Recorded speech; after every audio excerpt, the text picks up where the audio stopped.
Auzubillahi Bismillahirrahmanirrahim. My name is Dr. Shil. Please like, subscribe and share my channel. Today we will discuss about MDCAT. MDCAT होता क्या है, उसका importance क्या है, इसका syllabus क्या है, इसकी प्रिपरेशन कैसे करनी है, उसकी रजिस्ट्रेशन डेट क्या है और उसने कंडक्ट कब होना है, इसके बारे में आज हम डिस्कस करेंगे। सबसे पहले तो मैं आपको इसकी इम्पोर्टेंस बता दूँ कि इसकी इम्पोर्टेंस क्या है। अगर कोई इंसान ये MCAT नहीं देता तो ना MBBS में एडमिशन ले सकता है, ना वो BDS में एडमिशन ले सकता है, ना किसी गवर्नमेंट मेडिकल कॉलेज में अप्लाई कर सकता है, ना किसी प्राइवेट में, इवन कि अप्लाई भी वो नहीं कर सकता, कहीं पे भी अप्लाई मेडिकल कॉलेजेस में नहीं कर सकता। ये देना बहुत ज़रूरी है, FSC के बाद होता है। और यानी कि इसकी जो मार्क्स डिस्ट्रीब्यूशन ऐसे है, यानी कि जो मेरिट चाहिए हमें MBBS के लिए, उसके अंदर 50% सिर्फ इस टेस्ट के मार्क्स काउंट होते हैं और बाकी जो 50% है वो मैट्रिक और FSC के मार्क्स इंक्लूड होते हैं। जिसके अंदर 10% मैट्रिक होती है और 40% मार्क्स FSC के होते हैं। सिर्फ 50%, ओनली 50% मार्क्स सिर्फ इस टेस्ट के होते हैं। इसकी इतनी इंपॉर्टेंस है। और कोई नहीं देगा तो ना वो MBBS में अप्लाई कर सकता है, ना वो BDS में अप्लाई कर सकता है, ना किसी प्राइवेट और मेडिकल कॉलेज कहीं पे भी अप्लाई नहीं कर सकता। अब सेकंड बात आती है यहाँ पर इसका सिलेबस। इसका सिलेबस क्या है? पूरे पाकिस्तान के अंदर इसका एक ही सिलेबस है, ये जो कि PMDC की वेबसाइट के ऊपर प्रेजेंट है। आप वहाँ से ले भी सकते हैं। अगर किसी को चाहिए तो मुझे इंस्टा के ऊपर मैसेज कर दे और मैं उसको यानी कि फॉरवर्ड भी कर दूँगा। इसका पूरे पाकिस्तान के अंदर एक यानी कि इसका सिलेबस है। उसके अलावा हर यानी कि प्रोविंस को कहा गया है कि यानी कि वो उसी सिलेबस को फॉलो करवाएं। और उसके अलावा जो टेस्ट होगा, जो यानी कि क्वेश्चन पेपर आपके लिए बनाया जाएगा, वो हर सुबह अपना खुद बनाएगा। हर प्रोविंस अपना यानी कि अलग क्वेश्चन पेपर बनाएगा जो कि डिफरेंट होगा, सारों से एक दूसरे से डिफरेंट होगा। इसमें हमारे पास आता है इसकी प्रिपरेशन, इसकी प्रिपरेशन करें कैसे। यानी कि कुछ बच्चे बड़े परेशान होते हैं, इसकी प्रिपरेशन करें कैसे, इतना बड़ा टेस्ट है, पता इतने इसके बाद हमारा करियर डिसाइड नहीं होगा, हम बहुत बर्बाद हो जाएंगे। ऐसा कुछ भी नहीं होता। आप इसको रिलैक्स होकर इसकी तैयारी करें। ये वही चीज़ें हैं जो अपने FSC के अंदर पड़ी हुई हैं। कोई इसके अंदर नई चीज़ नहीं आती। अगर कोई पेपर आपके लिए बनता भी है तो ये सोच के बनाया जाता है कि ये बच्चे FSC लेवल के हैं। कभी ये नहीं सोचा जाता या इनको टफ से टफ पेपर दिया जाए कि बच्चे अटेम्प्ट ही ना कर पाए, बल्कि वो आपका ख्याल रखते होते हैं और इजी पेपर बनाने की कोशिश करते हैं। हाँ, ये कंसेप्चुअल होता है। अगर आप कंसेप्ट से पढ़ेंगे तो आप इजीली इसको अटेम्प्ट कर सकते होते हैं। बाकी अगर रट्टा लगाएंगे, क्रैमिंग करते रहेंगे तो उसका कोई फायदा नहीं है और कोई यानी कि आप इसमें मार्क्स गेन नहीं कर सकते। यानी किसी को अगर आपने रट्टा भी लगाना है तो किसमें लग जाएगा, ज़्यादा से ज़्यादा आप यानी कि बायोलॉजी में लगा लेंगे।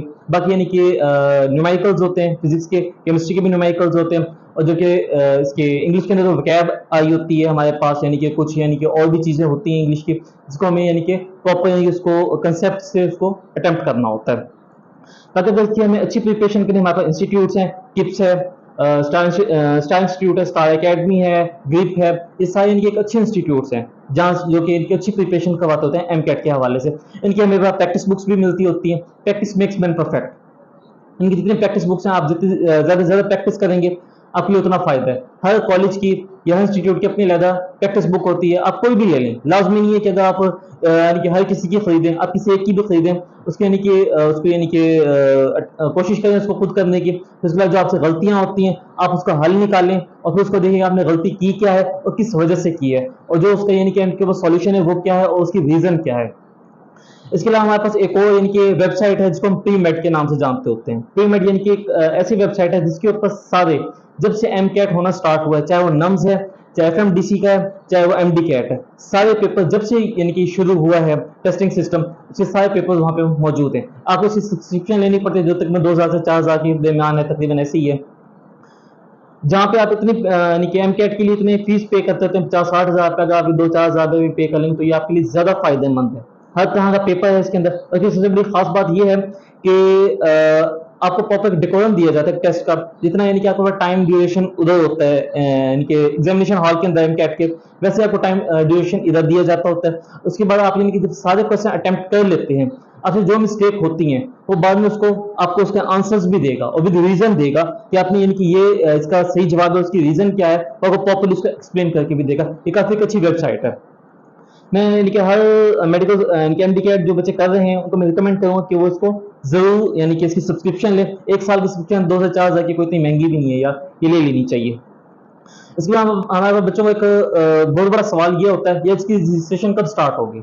इसकी रजिस्ट्रेशन है अभी जो एक्सपेक्टेड डेट है, तो मैंने कह फर्स्ट वीक ऑफ जुलाई से इसकी रजिस्ट्रेशन MDCAT की स्टार्ट हो जाएगी।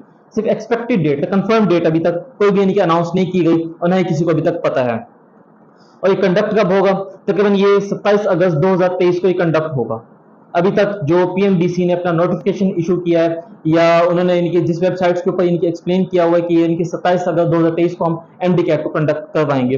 बाकी आगे पीछे भी हो जाता होता है, कोई इतनी बड़ी बात नहीं है, मगर इनकी जो एक बच्चे अपने आप को तैयार रखें कि 27 अगस्त को तो उन्होंने पेपर देना ही देना है। अगर उनको आगे चांस मिल जाता हो तो ये डेट आगे जाती है, पीछे नहीं आएगी, आगे जाएगी तो उनके लिए बोनस है और उसके यानी कि अच्छी प्रिपरेशन कर सकते होते हैं। बाकी जो बात होती है हमारे पास नम्स की, जो नम्स है तकरीबन जो इसकी रजिस्ट्रेशन डेट है वो तो एंड ऑफ जुलाई से स्टार्ट हो जाएगी इसकी। और ये हमेशा यानी कि जो इसकी रजिस्ट्रेशन हो चाहे इसकी कंडक्शन डेट हो वो हमेशा एमकेट के बाद ही होती है। ये एंड ऑफ जुलाई में इसकी रजिस्ट्रेशन स्टार्ट हो जाएगी और 16 अक्टूबर 2023 को इसकी यानी कि इसको कंडक्ट करवाया जाएगा। अभी तक जो इसकी फिलहाल जो इसकी यानी कि डेट अनाउंस की गई है। इसके बाद मैं आपसे कोई बात करूंगा, अगर आपको यानी कि पैशन है, अगर आपका एमबीबीएस करने का, आपको डॉक्टर बनने में अगर पैशन है तो फिर आप इस प्रोफेशन को ज्वाइन करें, अपने पैशन को अपना प्रोफेशन बनाएं। ये ना हो कि यार मुझे वालिदैन ने फोर्स किया था तो मैं एमबीबीएस कर रहा हूँ, या फलां का बच्चा यानी कि एमबीबीएस करे तो इसलिए मैं अपने औलाद को भी एमबीबीएस करवा रहा हूँ, इसलिए नाम से डॉक्टर लग जाए मैं इसको इसलिए एमबीबीएस करवा। ऐसा कुछ ना करें। एक स्किल है एमबीबीएस, बेसिकली मेडिकल एक स्किल है। आप इसको जितना अच्छा से सीखेंगे, जितने अच्छे से इसको पढ़ेंगे, जितना इसके डीप जाएंगे आपके लिए उतना फायदेमंद है ये।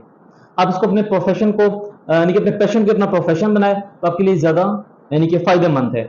बाकी यानी कि जो भी इसके बारे में जो भी अपडेट आती रहेगी मैं आपको उसमें आगाह करते रहूंगा। और आप यानी कि मुझे फेसबुक के ऊपर, इंस्टा के ऊपर फॉलो भी कर सकते होते हैं। इसके यानी कि जो लिंक्स हैं मैं आपको डिस्क्रिप्शन में भी दे दूंगा यानी कि इस वीडियो के। और बाकी यानी कि मेरे चैनल के अबाउट के अंदर भी फेसबुक और इंस्टा का लिंक है, तो कोई भी आपको इन्फॉर्मेशन चाहिए तो आप मुझसे सवाल पूछ सकते होते हैं, बकायदा मुझे मैसेज इंस्टा वगैरह पे कर सकते होते हैं, मैं आपको उनका आंसर कर दिया करूंगा। Thank you.